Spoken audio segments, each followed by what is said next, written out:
Hello guys, good morning. Welcome back.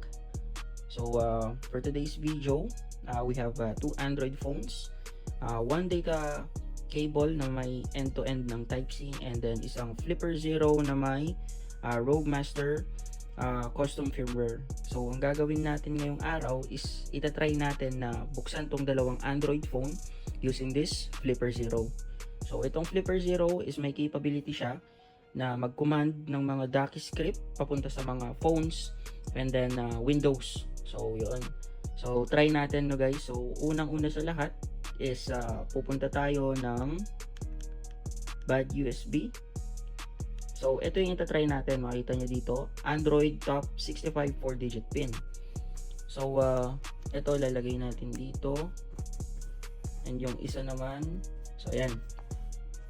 So ito guys is wag nyong gagawin in public, then awareness na rin lang sa mga iba, no? Na wag nyong basta-basta iiwan yung phone nyo sa labas. So dapat palagi nyong hawak or kaya sa pocket lang ninyo. Kasi ito yung possibilities na pwedeng gawin ng Flipper Zero sa araw ngayon. So ngayon kung makikita nyo, papaganahin ko yung 4-digit pin natin. So magra-run lang ako dito ng codes. Ayan, nabuksan niya na yung phone. So ganun lang kadali. So, try naman natin dito sa isa.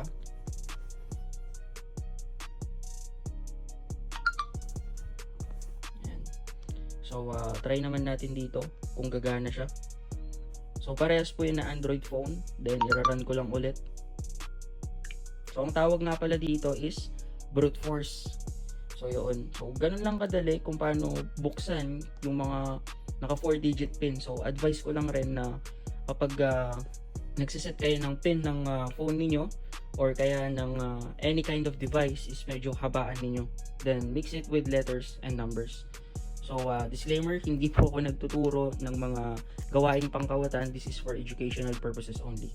So yun lamang guys, and then maraming salamat sa panonood.